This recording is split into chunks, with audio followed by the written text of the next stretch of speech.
Papa Benedicto XVI, Audiencia General, 20 de enero de 2010.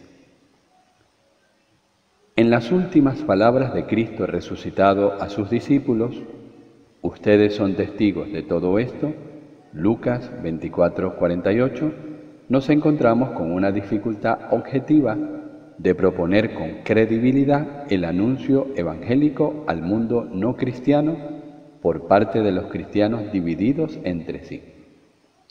Si a un mundo que no conoce a Cristo, que se ha alejado de Él o que se muestra indiferente al Evangelio, los cristianos se presentan desunidos, más aún con frecuencia contrapuestos, ¿será creíble el anuncio de Cristo como único Salvador del mundo y nuestra paz?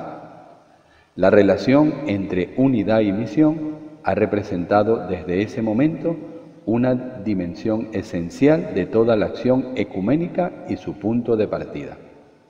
La Iglesia Católica en el Concilio Vaticano II retomó y confirmó con vigor esta perspectiva, afirmando que la división entre los discípulos de Jesús no solo contradice clara y abiertamente la voluntad de Cristo, sino que además es un escándalo para el mundo y perjudica a la causa santísima de predicar el Evangelio a toda criatura.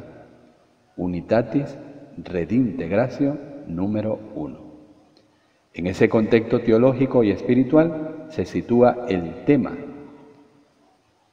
que necesitamos meditar, sobre todo con respecto a la unidad de los cristianos, la exigencia de un testimonio común de Cristo. Ustedes son testigos de todo esto. Esta expresión hay que leerla en el contexto de todo el capítulo 24 del Evangelio según San Lucas. Recordemos brevemente el contenido de este capítulo. Primero las mujeres van al sepulcro, ven los signos de la resurrección de Jesús y anuncian lo que han visto a los apóstoles y a los demás discípulos. Versículo 8. Después, el mismo Jesús resucitado se aparece a los discípulos de Maús en el camino, luego a Simón Pedro y sucesivamente a los 11 y a los que estaban con ellos. Versículo 33.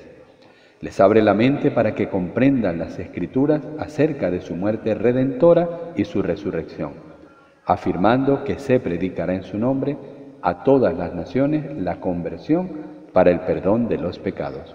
Versículo 47.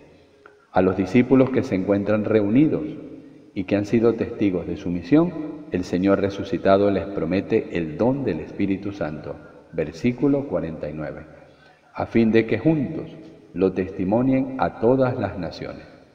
De ese imperativo, de todo esto ustedes son testigos, Lucas 24:48.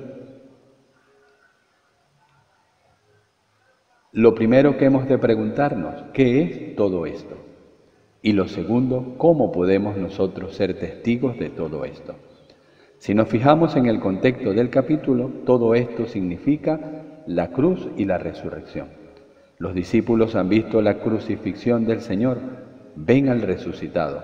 Así comienzan a entender todas las Escrituras que hablan del misterio de la pasión y del don de la resurrección.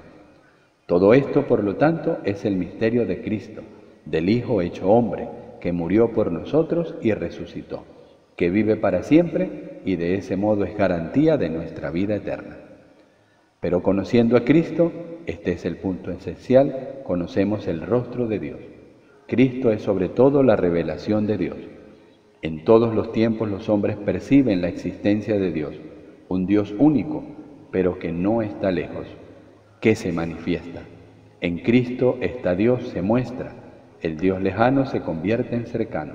Por lo tanto, todo esto es principalmente el misterio de Cristo. Dios se ha hecho cercano a nosotros. Esto implica otra dimensión. Cristo nunca está solo. Él vino entre nosotros.